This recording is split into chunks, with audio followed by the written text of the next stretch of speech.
এবার মমতা বন্দ্যোপাধ্যায়ের মৃত্যুর প্রসঙ্গ টেনে নতুন বিতর্ক তৈরি করলেন অভিজিৎ গঙ্গোপাধ্যায়। তৃণমূল সোশ্যাল মিডিয়ায় অভিজিৎ গঙ্গোপাধ্যায়ের একটি ভিডিও পোস্ট করেছে। সেখানে তাকে বলতে শোনা যাচ্ছে, মনে হচ্ছে মমতা বন্দ্যোপাধ্যায়ের মৃত্যু ঘণ্টা বেজে গেছে।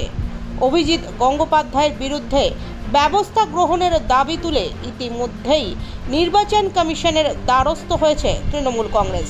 আজ ময়নায় চণ্ডী মন্দিরে পুজো দিয়ে প্রচার শুরু করেন প্রাক্তন বিচারপতি তথা তমলুক লোকসভার বিজেপি প্রার্থী অভিজিৎ গঙ্গোপাধ্যায়। এদিন তিনি প্রথমে চণ্ডী মাতার মন্দিরে পুজো দেন। আজ প্রাক্তন বিচারপতি অভিজিৎ গাঙ্গুলির নামে পোস্টার পড়ে মেদিনীপুর লোকসভা কেন্দ্রে। পোস্টার পড়া প্রসঙ্গে প্রাক্তন বিচারপতি এদিন বলেন,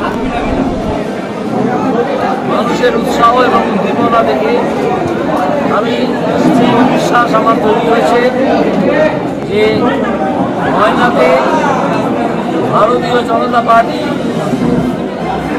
অন্য প্রতিপক্ষ দলের চেয়ে অনেক অনেক বেশি ভোট পাবে এবং আমার মনে হয়েছে যে ময়নাতে ভারতীয় জনতা পার্টির প্রার্থী অন্তত 40,000-এরও বেশি ভোটে এগিয়ে থাকে। 2019-এ বিজেপিকে লোকসভাতে বিজেপিকে সমর্থন করেছিল ময়নার মানুষ। 2021 সালে ময়না থেকে বিজেপির বিধায়ককে বিধানসভায় পাঠিয়েছিলেন। 2024-এ কি আশা করছেন? বললো তো 40,000-এর বেশি ভোট দেবে। আগে নির্বাচনটা হোক, তারপর দেখতে পাবেন। স্যার, একটা বিষয়, নারায়ণগড়ের খালিনা বাজার, সেখানে আপনার ছবিতে ব্যঙ্গচিত্র করে বিভিন্ন দিকে প্রচার করা হচ্ছে, কি বলবেন? কিছুই বলার নেই, যে ব্যঙ্গচিত্র করে যারা কিছু করুক, তাদের তো এটা তো ফ্রিডম অফ এক্সপ্রেশন অ্যান্ড থটের মধ্যে পড়ে। এটা নিয়ে বাধা দেবার কিছু নেই।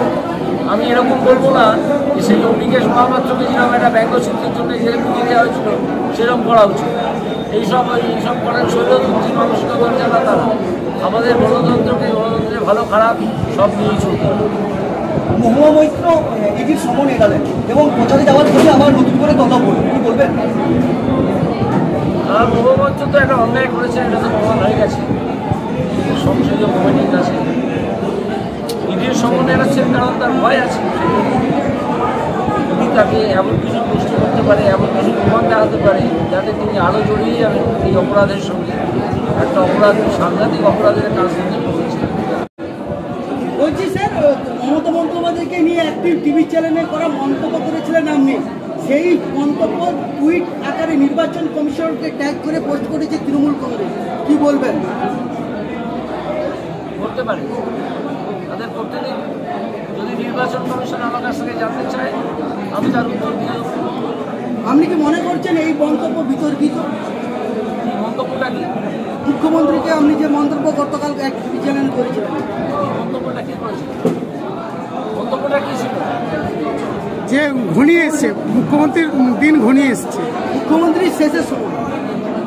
হ্যাঁ, তার দলের শেষের সময়। মুখ্যমন্ত্রী মানে তো মুখ্যমন্ত্রী নয়, মুখ্যমন্ত্রী মানে তার দল।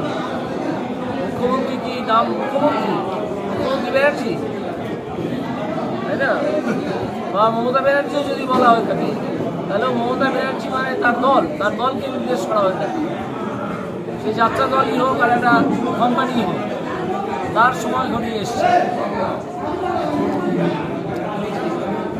কার প্রশ্ন আছে? আর কিছু আছে?